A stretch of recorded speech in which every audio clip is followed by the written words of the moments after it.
आइए हम बात करते हैं क्लास 10 मैथमेटिक्स के ऊपर। और आज का हमारा टॉपिक है प्रश्नावली 8.1 को लेकर, ठीक है। तो जिसका ये हमारा आज 10वां सवाल है। इसके जो पहले सवाल थे उसको मैंने पहले ऑलरेडी अपलोड कर चुका हूँ।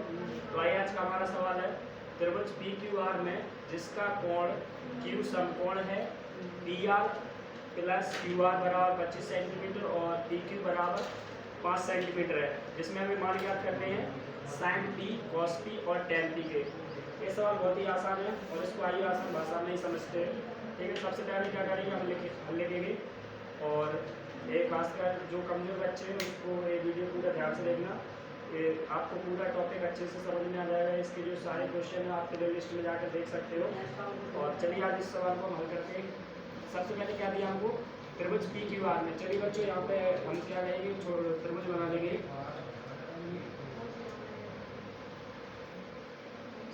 सबसे पहले हम त्रिभुज बना लेंगे और उसमें क्या दिया हमें पी क्यू आर। तो यहाँ पे इसको हम मान लेंगे पी और इसको मान लेंगे हम क्यू और इसको मान लेंगे हम आर, ठीक है बच्चों। और जिसमें कोण क्यू हमको समकोण दिया, समकोण कुछ खास नहीं होता है, बस इसको ऐसे थोड़ा से क्रॉस कर दो तो ये समकोण बन गया, ठीक है। इस इतने में किसी को दिक्कत। अब इससे आगे क्या करना है हमको, P R plus Q R, यानी पी आर और क्यू आर की वैल्यू हमको दी है कितनी, 25 सेंटीमीटर। यानी यहाँ से पी आर और क्यू आर, यानी यहाँ से लेकर यहाँ तक की पूरी वैल्यू जो दी है हमको वो दी है 25 सेंटीमीटर। और पी क्यू की वैल्यू दी है हमें 5 सेंटीमीटर। चलिए पहले हम इसको लिख लेते हैं 5 सेंटीमीटर। आप इसको थोड़ा ध्यान से समझना। अब एक बात ध्यान समझो, अगर यहाँ से लेके यहाँ तक, यहाँ से इसकी पूरी ये पूरा यहाँ से लेके यहाँ तक की वैल्यू दी है 25 सेंटीमीटर, ठीक है। तो अब इसको केवल पी से आर तक की दूरी आप कैसे निकालोगे, या क्यू से आर तक की दूरी टोटल कैसे निकालोगे। तो आप एक बात ध्यान से समझिए कि इसकी पी आर पर क्यू आर की टोटल दी है 25, ठीक है। तो अगर हम इसको पी को और आर को मान लेंगे, केवल कितना मान लेंगे, 25 माइनस एक्स सेंटीमीटर। कितना मान लेंगे, 25 माइनस एक्स सेंटीमीटर। और इसको मान लेंगे हम, क्या मान लेंगे, एक्स सेंटीमीटर। कई बच्चों के मन में आया होगा कि सर जी ने यहाँ पे कैसे लिख दिया, तो चलिए इसको बताते हैं कैसे लिख दिया। जैसे अब आप एक बात ध्यान से समझिए, P R plus Q R की ऑलरेडी टोटल जो उसकी वैल्यू है वो कितनी दी गई है, वो दी गई है हमको 25 सेंटीमीटर, ठीक है। अब इसको मानेंगे कैसे, इसको देखो हमको क्या सवाल हल करना है। अब इसको मानेंगे ऐसे, जैसे हमने पी और आर की मान लिया कितना, 25 माइनस एक्स। कितना मान लिया, 25 माइनस एक्स। और क्यू आर को मान लिया एक्स। यानी अब जब इनको हम जोड़ के बता रहे हैं आपको, ठीक है। जैसे हमने 25 माइनस एक्स और इसको प्लस एक्स। अब जब आप इनको जोड़ोगे तो क्या निकलेगा हमारा, एक्स से एक्स कट जाएगा तो हमारा निकलेगा क्या, 25, ठीक है। बस सिंपल सी बात है, इतना आप समझ जाना। अब यहाँ पे चलिए हमने मान भी रख लिया, यहाँ पे लिख देना, चाहो तो आप लिख सकते हो माना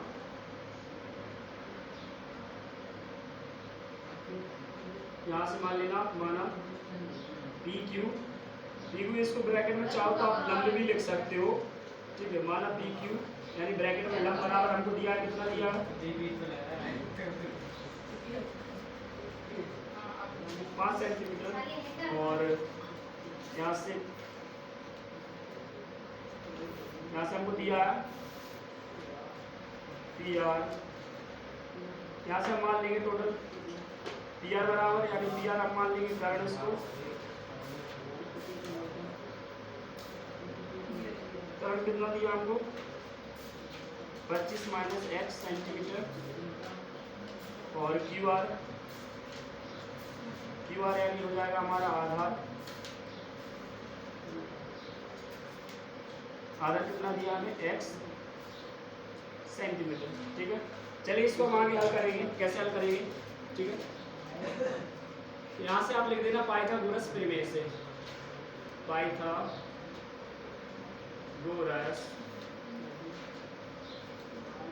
प्रमेय से। जब आप पाइथागोरस प्रमेय से लिखोगे तो पाइथागोरस प्रमेय का जो सूत्र होता है वो क्या होता है बच्चों, इसका सूत्र होता है कर्ण स्क्वायर बराबर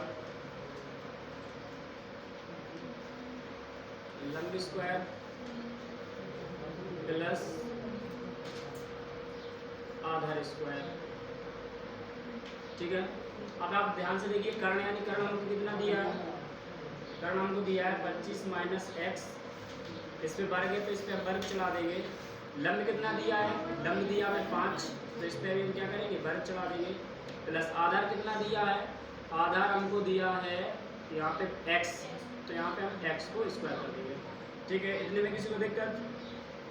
इससे अब यहाँ पे देखिए ए हमारा सूत्र बन जाएगा, क्या बन जाएगा, a माइनस बी का होल स्क्वायर। यहाँ पर ये सूत्र बनेगा हमारा a माइनस बी का होल स्क्वायर बराबर क्या होता है, तो a माइनस बी का होल स्क्वायर बराबर होता है हमारा a स्क्वायर, a यानी 25 का square plus b square, b यानी x का स्क्वायर माइनस 2ab, 2 की जगह मान लेंगे 2, कोई चिन्ह नहीं है इसलिए रखेंगे हम गुणा का चिन्ह, और 2a यानी 25 और गुणा b यानी x। ठीक है, बराबर जैसे का तैसा रखेंगे हम यहाँ से। और इसके बाद हम 5 का जो वर्ग होगा हमारा कितना होगा, 5 का वर्ग हो जाएगा हमारा 25 प्लस x, और x का वर्ग हो जाएगा हमारा x स्क्वायर। ठीक है, यहाँ पे देखिए 25 का वर्ग कितना होता है बच्चों, 25 का वर्ग होता है 625 प्लस a हो जाएगा हमारा x स्क्वायर, और a माइनस का ये यहाँ पे हमारा टोटल आ जाएगा 50x बराबर 25 प्लस x स्क्वायर। ठीक है, आप लोग ध्यान से समझना।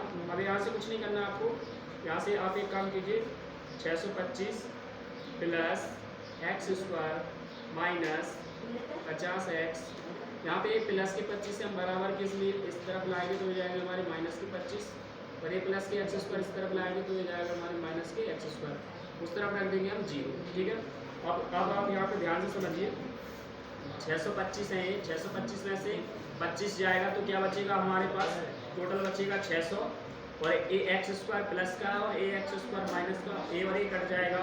ठीक है, और बचा क्या हमारे पास, अब हमारे पास बचा केवल माइनस के 50 x बराबर 0। ठीक है, चलिए अब इसको हम थोड़ा ऊपर हल करते हैं। चलिए अब हम इसको आगे यहाँ पे हल करते हैं। अब नीचे हमारा क्या बचा, 600 माइनस 50x बराबर 0। तो बच्चों हम क्या करेंगे, इसको यहाँ पे लिख देंगे, इसको ऐसे भी लिख सकते हैं हम, यहाँ पे लिख देंगे। हम क्या करेंगे, सबसे पहले 600 हमारा जैसे का तैसा रहेगा। ठीक है, और ये माइनस के 50x है, ये बराबर किस तरफ आ जाएंगे तो ये हो जाएंगे प्लस के 50x। ठीक है, अब इसको थोड़ा पलट के चाहो तो पलट के भी लिख सकते हैं, इसकी वैल्यू के लिए इसको ऐसे भी लिख सकते हो, 50x बराबर 600। ठीक है, और इससे आगे चलते हैं, हम x का मान निकालेंगे, तो यहाँ पे लिख देना x बराबर 600, और बटे में हमारा क्या 50, जो चीज़ गुणांक होती है वो किस में आ जाती है बच्चों, भाग में आ जाती है। ठीक है, यहाँ से देखिए आप क्या कर सकते हो, यहाँ से एक जीरो कैंसिल हो जाएगा, तो हमारा क्या बचेगा 60/5। ठीक है, और आप 5 का भाग दोगे आप 60 में तो 12 बार आ जाएगा, यानी हमारी x की वैल्यू कितनी आ गई है, 12 आ गई है। चलिए ठीक है, आगे चलिए अब यहाँ से हमारा x का मान निकल आया है, तो हम अब यहाँ से क्या करेंगे, यहाँ से लिखेंगे अब जो हमने सबसे पहले क्या माना था, हमने सबसे पहले माना था लंब। यहाँ पे चलिए एक बार हम डायग्राम दोबारा से बना लेते हैं।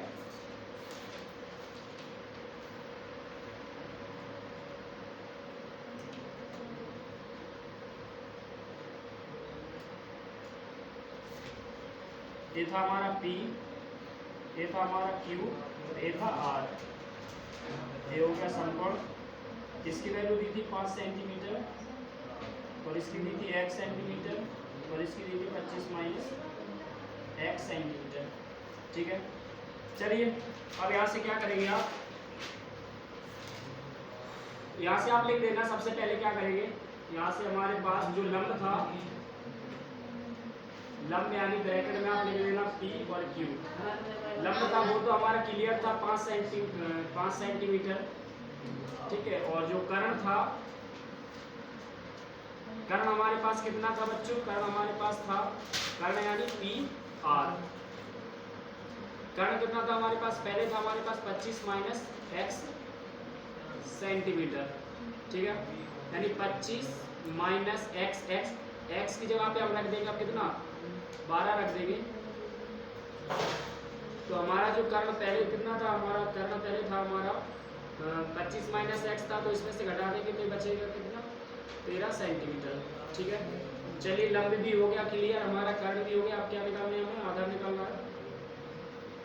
तो क्या करेंगे, आधार बराबर हो जाएगा हमारा क्यू आर, और आधार हमारा पहले कितना था, आधार पहले था हमारा x सेंटीमीटर, और अब कितना हो जाएगा, अब हो जाएगा हमारा 12 सेंटीमीटर।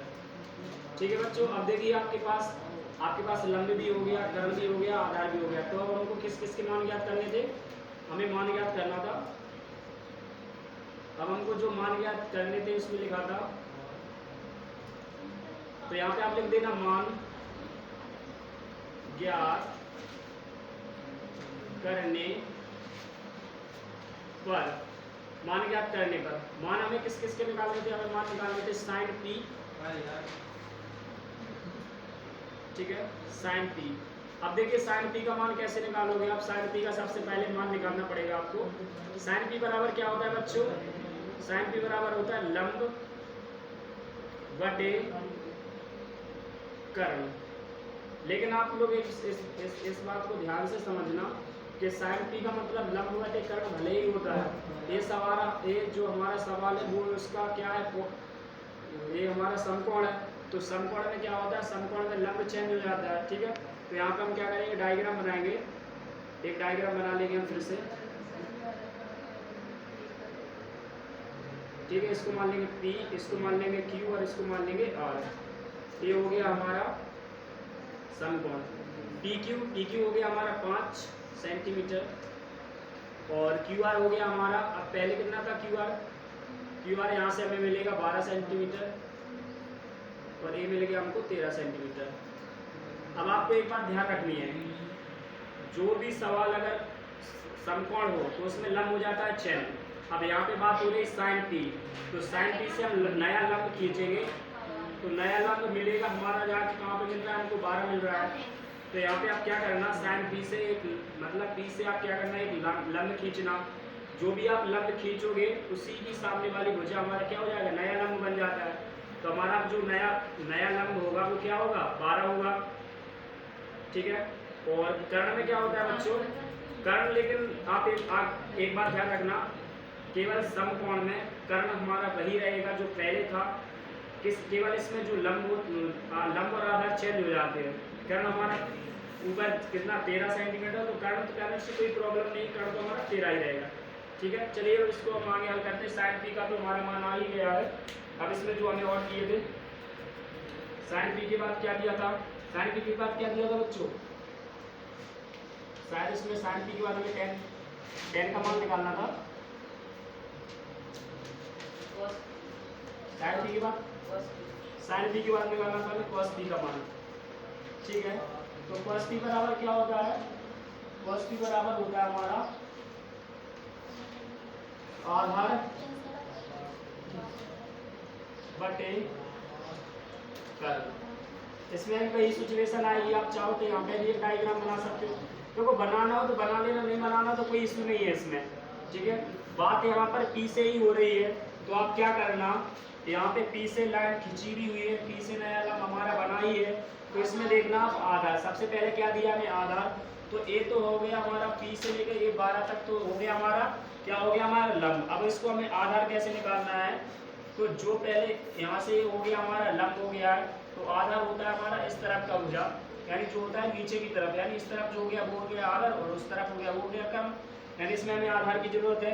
तो ये तो हो गया हमारा लंब, और ये क्या हो जाएगा, ये हो जाएगा इसमें आधार, यानी हमारा आधार क्या आ जाएगा 5। ठीक है, और कर्ण हमारा वही सेम लेता है, कर्ण हमारा 13 ही हो जाएगा, कर्ण होता है ऊपर वाली भुजा। ठीक है, cos p का मान भी निकल आया। अब किसका मान निकालना है बच्चों,